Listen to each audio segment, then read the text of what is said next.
শ্রীমদ্ ভগবদ্গীতার বঙ্গানুবাদ একাদশ অধ্যায় বিশ্বরূপ দর্শন যোগের মধ্য 2/3 শ্লোক 21। এই সকল দেবতাগণ আপনাতে প্রবেশ করিতেছেন, কেহ কেহ ভীত হইয়া গীতাঞ্জলি পুটে স্তুতি করিতেছেন। মহর্ষিগণ ও সিদ্ধগণ স্তুতি বাক্য বলিয়া তথা উত্তম স্তুতি বাক্য সমূহের দ্বারায় আপনার স্তুতি করিতেছেন। শ্লোক 22। রুদ্রগণ ও আদিত্যগণ আরও সাধ্যাগণ বিশ্বদেবগণ অশ্বিনী কুমারদ্বয় বায়ু দেবতাগণ ও দেবতাগণ এবং গন্ধর্ব যক্ষ অসুরগণ ও সিদ্ধগণ তাহারা সকলেই বিস্মিত হইয়া আপনাকে দর্শন করিতেছেন। শ্লোক 23। হে মহাবীর কৃষ্ণ, আপনার বহু মুখ ও বহু নয়নযুক্ত, বহু বাহু, বহু উরু ও বহু চরণ বিশিষ্ট, অনেক উদর বিশিষ্ট, বহু দণ্ড দ্বারায় বিদঘুটে বিশাল মূর্তি দেখিয়া লোক সকল এবং আমি নিজে অত্যন্ত ভীত হইতেছি। শ্লোক 24। হে বিশ্বব্যাপী আকাশস্পর্শী তেজযুক্ত নানা বর্ণ বিশিষ্ট হা করা মুখ এবং জ্বলন্ত ও বিশাল চক্ষু বিশিষ্ট, আপনাকে দেখিয়া অতীব ভয় কাতর চিত্তে আমি কোনো ক্রমে ধৈর্য ও শান্তি লাভ করিতে পারিতেছি না। শ্লোক 25। আপনার দন্তসমূহের দ্বারায় ভীষণ এবং প্রলয়কালীন হুতাশন সদৃশ মুখ সকল দেখিয়াই দিশাহারা হইতেছি এবং স্বস্তিও পাইতেছি না। হে সর্বদেবেশ্বর, হে জগন্নিবাস, তুমি প্রসন্ন হও। শ্লোক 26-27। নৃপতিগণের সহিত ধৃতরাষ্ট্রের পুত্রগণ এবং ভীষ্ম দ্রোণ কর্ণ আমাদের পক্ষের প্রধান প্রধান যোদ্ধাদের সহিত ধাবিত হইয়া আপনার দন্ত সমূহের দ্বারায় বিকট ও ভয়ঙ্কর মুখ সমূহের মধ্যে প্রবেশ করিতেছে। কেহ কেহ চূর্ণিত মস্তকের সহিত দন্ত সমূহের সন্ধিস্থলে লেগে আছে দেখা যাইতেছে। শ্লোক 28।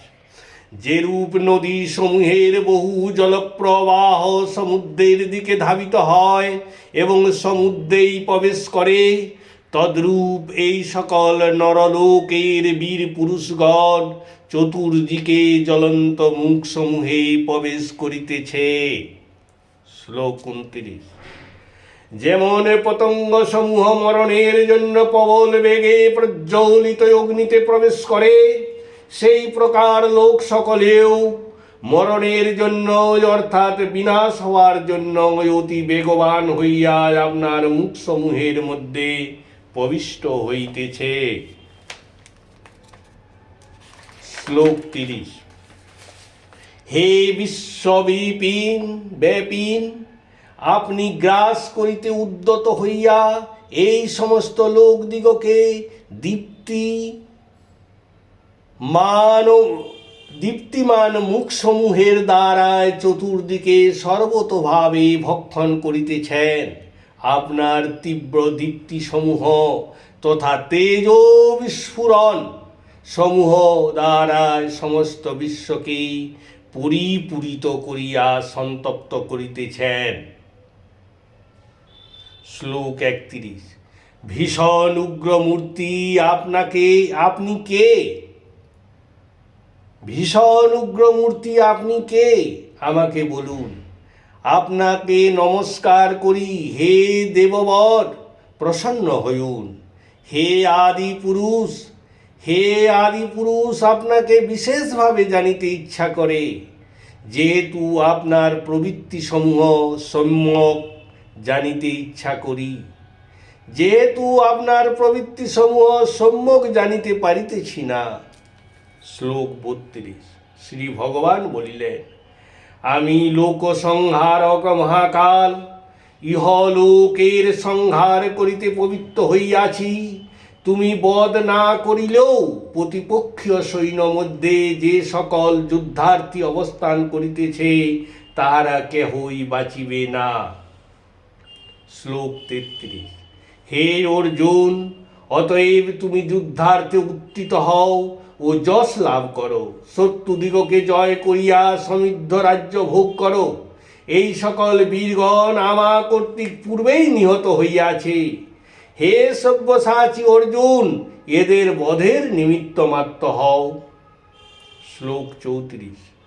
আমা কর্তৃক পূর্বে নিহিত দ্রোণ, ভীষ্ম, জয়দ্রথ, কর্ণ এবং অন্যান্য যুদ্ধার্থী বীরগণ, তুমি এদের নিমিত্ত মাত্র বধ করো। তুমি ব্যথিত হইও না, যুদ্ধ করো। যুদ্ধে শত্রুগণকে জয় করিতে পারিবে, এতে কোনো সন্দেহ নেই।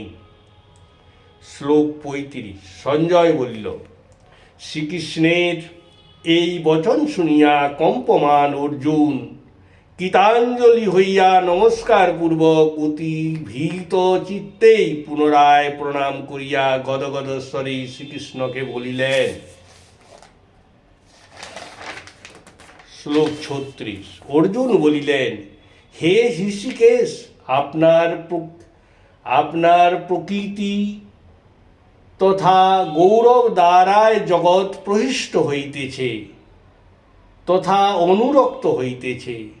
রাক্ষসগণ ভীত হইয়া চারিদিকে পলায়ন করিতেছে এবং সমস্ত সিদ্ধগণ নমস্কার করিতেছেন, যাহা খুবই স্বাভাবিক। শ্লোক 37।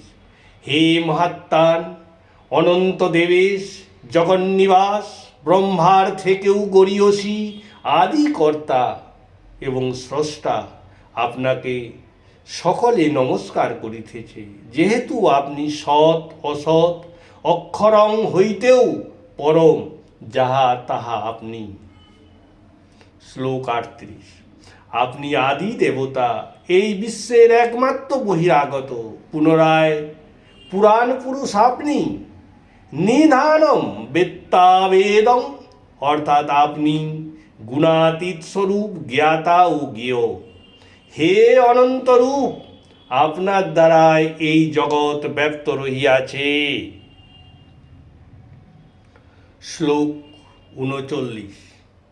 আপনি বায়ু, যম, অগ্নি, বরুণ, চন্দ্র, প্রজাপতি প্রপিতামহ, আপনাকে সহস্র সহস্রবার নমস্কার করি। পুনরায় নমস্কার, আরও আপনাকে নমস্কার করি। মধ্য 2/3 অংশ সমাপ্ত হইল। হরে কৃষ্ণ কৃষ্ণ কৃষ্ণ হরে হরে, হরে রাম রাম রাম হরে হরে। হে কৃষ্ণ করুণা সিন্ধু দীনবন্ধু জগৎপতে, গোপেশ গোপিকা কান্ত রাধা কান্ত নমস্তুতে।